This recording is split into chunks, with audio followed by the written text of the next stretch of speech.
Hello everyone, আসসালামু আলাইকুম। আজকে একটা সুন্দর ভিডিও নিয়ে চলে আসলাম। বলো তো আজকে তোমাদেরকে কি দেখাবো? আজকে আমি তোমাদেরকে মুরগির মাংস রান্না দেখাবো। আর যার জন্য একটা কড়াই আমি তেল দিয়ে নিলাম। আর এখানে দিয়েছি কতগুলো পেঁয়াজ কুচি, একটা এলাচ দিলাম, দারচিনি, তারপর লবঙ্গ, একটা তেজপাতা দিলাম। তারপরে আমি এগুলো খুব সুন্দর করে নাড়বো। আর নাড়তে নাড়তে একটু ভাজা ভাজা করে নিব, খুব বেশি না, একটু জাস্ট মলায়েন হয়ে আসা পর্যন্ত আমি নাড়তেই থাকবো। এরপর এখানে আমি 1 টেবিল চামচ হলুদের পাউডার, শুকনা মরিচ, তারপরে একটুখানি জিরার গুঁড়া আমি এখানে দিয়ে নিব।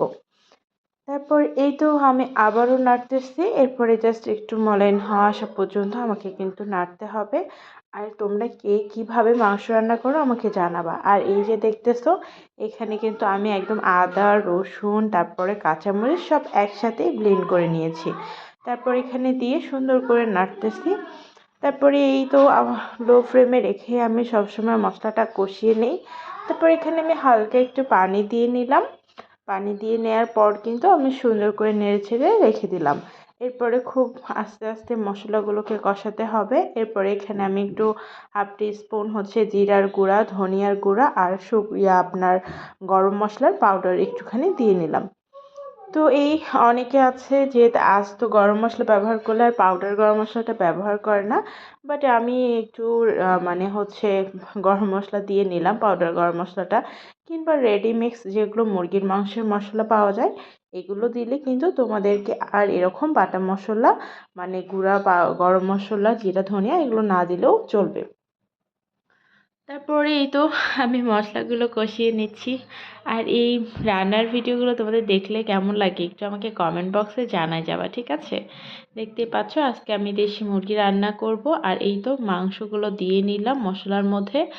আর এগুলো দিয়ে নেওয়ার পর কিন্তু আমাকে অনেক সুন্দর করে কষাতে হবে, ঠিক আছে? রান্না কিন্তু যত কষিয়ে কষিয়ে রান্না করবা ততই বেশি মজা। আর তোমরা কে কে আমার এই রান্নার ভিডিওগুলো দেখো একটু বলে যাবা।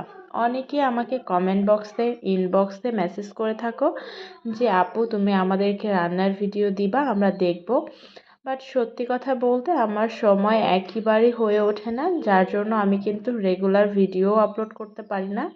যখন বাবুর আব্বু বাসায় থাকে তখন একটু চেষ্টা করি।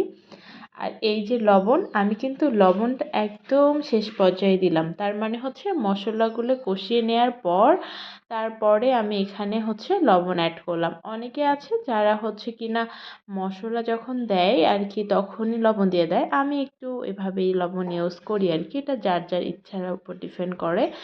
তারপর আমি ঢাকনা দিয়ে ঢেকে দিলাম। আর এই তো মাংসগুলো সিদ্ধ হচ্ছে। এরপরে আমি এখানে কিন্তু কষিয়ে নিব, যার জন্য হালকা একটু পানি দিয়েছিলাম।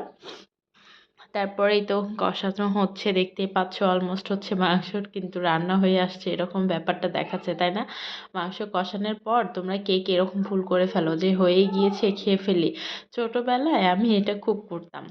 যাই হোক, এখনও কিন্তু আমাদের রান্নাটা শেষ হয়নি, মাত্র কষানো হয়ে গিয়েছে। আর এখন আমি এখানে পানি দিয়ে নিব। আর সিদ্ধর জন্য এখন আমি মোটামুটি পানি দিয়ে নিলাম। তারপরে সবগুলো নেড়ে ছেড়ে মশলাগুলো একখানে করে একটা ঢাকনা দিয়ে ঢেকে দিলাম। এইদিকে রান্না হচ্ছে। আর এই তো পানি সিদ্ধ হচ্ছে, সঙ্গে সঙ্গে মাংস সিদ্ধ হয়ে যাবে। দেশি মুরগি একটু বেশি পানি দিয়ে সিদ্ধ করে নিতে হয় আর কি, তাই আমিও একটু পানি বেশি করে দিয়েছিলাম। আর অলমোস্ট কিন্তু পানি শুকিয়ে এসেছে। আর মাংসগুলোও কিন্তু মোটামুটি হয়ে এসেছে। আর রান্নার শেষে যখন তোমরা নামাবা তার আগে যে সাইড দিয়ে তেলগুলো দেখা যায়, এভাবে বুঝে যাবে যে রান্না অলমোস্ট ডান। আমার রান্না কিন্তু শেষ। বাই বাই, আল্লাহ হাফেজ।